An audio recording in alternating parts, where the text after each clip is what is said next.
Hello everyone, welcome to our channel. ఈరోజు మన ఛానల్లో క్యాబేజ్ 65ని ఎలా తయారు చేయాలో చూడబోతున్నాం. ఈ రెసిపీ పప్పులోకి, అలాగే సాంబార్లోకి, ఇలా ఎందులోకైనా సరే సైడ్ డిష్గా తినడానికి చాలా బాగుంటుంది. ఈ రెసిపీని మనం క్విక్గా, ఈజీగా ప్రిపేర్ చేసేయొచ్చండి.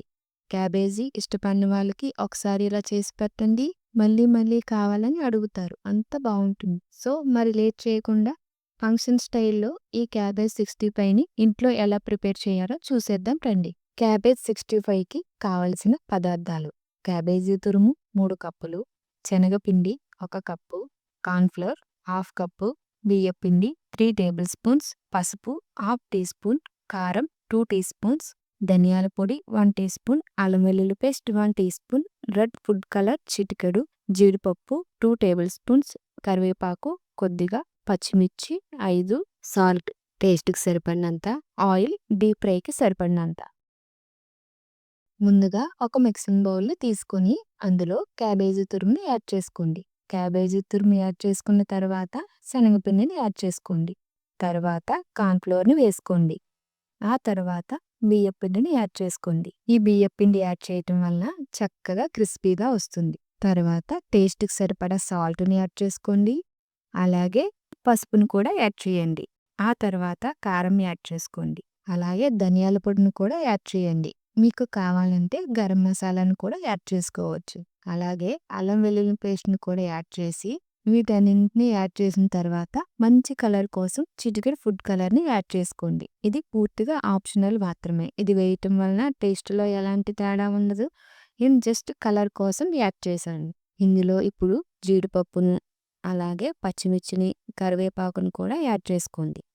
ఇప్పుడు వీటన్నింటినీ బాగా మిక్స్ చేసుకోండి.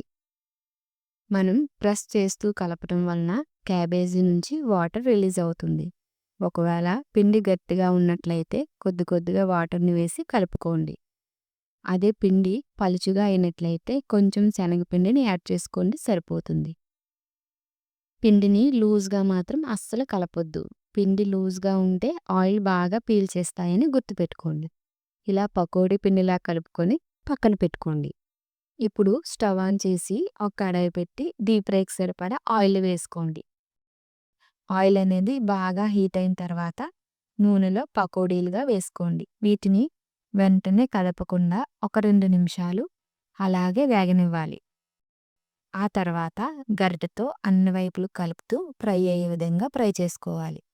వీటిని హై ఫ్లేమ్లోనే వేయించాలి. మీడియం ఫ్లేమ్లో కానీ లో ఫ్లేమ్లో కానీ పెట్టి వేయించినట్లయితే ఆయిల్ బాగా పీల్చేస్తాయని గుర్తుపెట్టుకోండి.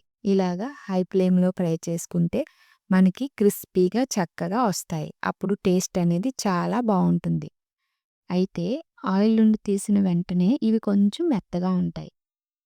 చల్లారుతున్న కొద్దీ క్రిస్పీగా అవుతుందన్నమాట. సో ఈ విధంగా హై ఫ్లేమ్లోనే 5 మినిట్స్ వరకు ఫ్రై చేసుకుంటే చక్కగా ఫ్రై అయిపోతాయి. ఫ్రై అయిన వీటిని టిష్యూ పేపర్ ఉన్న ప్లేట్లోకి తీసుకోండి. సో చూసారు కదండి, క్యాబేజ్ 65 ఎంత సింపుల్గా ప్రిపేర్ అయిపోయిందో. మీరు కూడా ఒకసారి నేను చూపించిన ప్రాసెస్తో చేసి నేను చెప్పిన టిప్స్తో ట్రై చేయండి. నా రెసిపీ మీకు నచ్చితే మీ ఫ్రెండ్స్ అండ్ ఫ్యామిలీ మెంబర్స్కి షేర్ చేయండి. Thanks for watching.